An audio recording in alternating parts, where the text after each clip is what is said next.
Hello, and welcome back to Hi. another episode. Hey. We are in the podcast where we explore the rituals, routines, and revelations that bring us joy, fulfillment, and confidence into our daily lives. I'm your host, Silvana Pimentel, and today we're diving into a conversation that is empowering and it is practical. How beauty, when approached authentically, can transform our confidence and change our quality of life.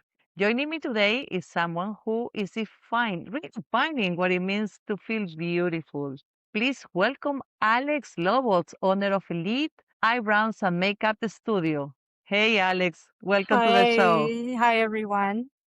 Thank you. Hey, of course. Happy to have you. Alex is a Thank you so much. personal beauty coach who specializes in non-invasive eyebrow and makeup solutions. She helps women embrace their uniqueness through personalized beauty education using what she calls authentic beauty principles. Her Yes. mission is to help women to reclaim their self-worth, not by changing who they are, but reconnecting with their natural essence. Alex, so excited to have you here. Thank you so much. I'm excited to be here. Thanks for the Awesome. opportunity. Of course. Let's start at the beginning. What inspired your journey into the world of beauty? And how did Elite Eyebrows and Makeup Studio come to life? Well, I've been an artist all of my life. So I've grown up being creative. And to be honest, beauty wasn't a career that I was trying to pursue. I studied to be an artist, but I remember in my mid 20s, I had an acquaintance back when I was living in California tell me that I'd make a really great makeup artist. And at the time, like I said, I wasn't really trying to pursue makeup as a career, but it did interest me because I was working for a publishing company at the time. I've been there for about 5 years. It was, wasn't fun work. I really wanted to do something creative. So her idea kind of sparked an interest because she suggested that I go apply at the Mac counter closest to me. And that's what I did. And my art portfolio got me hired. And little did I know that I ended up really loving and appreciating makeup as a form of art that fulfilled me just the way traditional art did. That is so So, beautiful. yes, so And that's what how led that you started. to focus on a more holistic and non-invasive approach to beauty? What was your turning Honestly, point? for me, it was the way that I was trained. Being a traditional artist, I love to use my hands. So I always studied, the fundamentals of art, color, design. I did a lot of rendering. And I think that really heavily influenced the traditional aspects of the way that I do beauty. Also, the way I was trained. I was trained by my mentor, Eugenia Weston, owner of Senna Cosmetics, who also trained me on the classic and timeless approach to beauty. And because of that, I kind of stuck to it just because it was something that I think fulfilled the traditionalist in me and my creativity. But I just had to shift my canvas to being a face versus a flat panel of paper or a canvas per se. So Sure. for me, it's just a different fulfillment of a different form of art. Interesting. Speaking of art, you call yourself personal beauty coach. What does it Yes. mean in practice, and how is it different from just being a makeup artist or a brown specialist? So my career evolved into coaching because I've noticed after 18 years of working with women, when women are ready to invest in themselves, they come with a certain mindset that they are worth the investment. And a Mm-hmm. lot of the times they're going through something in life that, let's just say they're looking for outlets or resources that'll help them with elevating whatever mindset they might be in. A lot of the times it's just a slight mental funk, or maybe it could be something a little bit more of just a way to connect. It's a way that they find a different resource to pour into themselves. And because of that, I've noticed that they're looking for more than just a beauty experience. They're looking for a connection. They're looking for an elevated mindset. They're looking for a certain level of confidence that they didn't have before investing in that service. So I've noticed that through time, I've really had to help women with the mind work of looking beyond just the physical beauty aspect and really looking at it as not a selfish act, but really an act of pouring into yourself by making time for yourself, because a lot of the times that natural born nurturer that we women have, sometimes it could be so excessive that we neglect ourselves in the Mm. process. So again, it's just losing your sense of identity, and by investing in beauty services, you're able to kind of reclaim a little bit of that back. Yeah, I get it. Totally. Mhm. What about your authentic beauty principles? What are they and how do they guide your work with clients? So, authentic beauty principles, all they are is a holistic approach to mindfulness, especially when it comes to beauty. So, it's more about the inner work, seeking the resources for personal development. I just happen to do it through the aspect of beauty by teaching clients how to embrace their unique genetic features versus Mm, trying to focus on societal expectations. My services are more so in the aspect of really helping women with the self development work and owning who they are through their natural. yeah, that makes sense. What is a Yes. common misconception women have about beauty and how often do they unlearn? So, one of the biggest things that I've realized is there's a lot of false perception when it comes to beauty advertising. And of course, whenever beauticians promote a certain type of beauty, it tends to be very, let's just say it tends to look alike after a while, which kind of Mm-hmm. conditions people into a false pretense of what real beauty is. And a lot of the times, this creates a, let's just say, an unattainable perception, especially, let's say, if your genetics don't fit the mold of what's popular. Mm-hmm. So again, it's the false advertising that, everybody kind of looks the same, which the reality is we don't. Like my features are different than your features, or for those viewers that are watching us, we were all created differently and we all Mm-hmm. have unique beauty features that are special.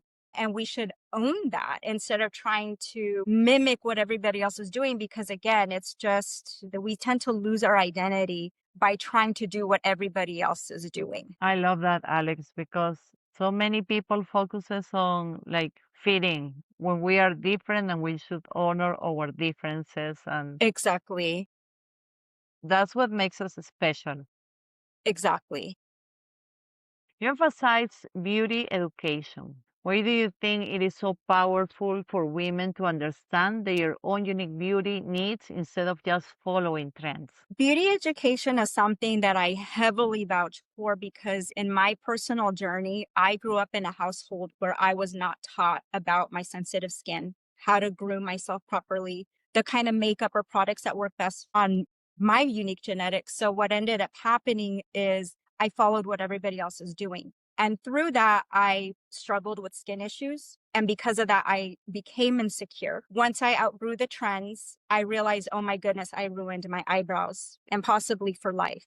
And it's Mm, all because I wasn't educated on how to appreciate my own beauty. I was conditioned to do what was popular in my day. mm, mm, So if I was taught the right fundamentals on how to approach my own beauty at a young age, I'm pretty sure I would have been a much more confident woman. And because I know those principles now, I love who I am now versus who I was when I was in my 20s or even teens. So this is why I help women with truly understanding how to work with their unique features, because once they're empowered with that, they become liberated from mm, mainstream beauty standards and they live with a certain fulfillment because mhm. they're happy with what they're born with, because they know how to work with that. Yeah, So, absolutely. That yes. makes sense. What are some small intentional things women can do at home to start feeling more beautiful today without a full makeover? So I really like to focus on very simple, easy to do tasks. Simple skincare regimen, day and night, a small act you can pour into yourself, a nice bath, a relaxing shower. I Mm-hmm. also love for people to, get into like reading devotionals or journaling, acts of working out, being in nature, just simple acts that kind of help fill your soul and your cup. They don't have to be anything expensive. It's just, like I said, taking the time out for yourself to do activities that you enjoy. And Mm, for every woman, that's going to be different. I mean, even what I suggest, some may not. be necessarily focused on that. That's just what kind of works for me, but it doesn't have to be anything complex besides making time for the things that you enjoy genuinely. That is so important. We need to fill our cups before moving forward with any activities in our day, because Yes. if you run on empty tank, it's gonna be very limited the Oh, amount of things that you will trust do. me. I know because I used to be that type of woman for a long time. Oh So, my gosh, I yes. hear you. I think a lot of women can relate to that story. Yes. Yes. Yes. Let's talk about some advice. What advice would you have for women who feel disconnected from their beauty, especially those dealing with aging, motherhood, self-doubt? If someone is just starting to explore their authentic beauty, where should they begin? Well, a lot of the times, what I want people to really focus on, instead of looking at it as something of vanity, it's a form of self development. And how you kind of start processing, making this a part of your, let's say, routine, is looking for resources that are going to help you with your self development, whether it's beauty, whether it's health, whether it's, like I said, fitness, whatever it is that's going to fill your cup, just make sure that you're aligning yourself with activities that really fill your cup Mm, ultimately. Because again, like I said, what I may suggest may not work for another woman. And one size truly doesn't fit all. What some women value may not be what others value. So this is why I kind of like to leave it open ended because it gives the woman the power to choose. But when it comes to their beauty, they have to be realistic with what their routine is, what their preferences are, they might feel like they're lacking, and try to look for resources that will help them with that. For example, my services, that's why they're more about the education, because I'm going to give you personalized, curated education and solutions that are going to work for your beauty, your mm, routine, and it's not going to be the same as any other client. mm-hmm. Yeah, that's very cool, very special. Let's talk about habits because, as you know, the name of the podcast is Happiness by Habit. What are some happy habits that you have? Can be related to beauty or not? So for me personally, Yes. to be honest, I do my skincare ritual both day and night. I'm really Mm-hmm. into that. I was always into that. I was always self-conscious of my skin. So now that it's, in decent shape, I like to take care of it. Again, I also love to feel refreshed and rejuvenated by taking, relaxing showers.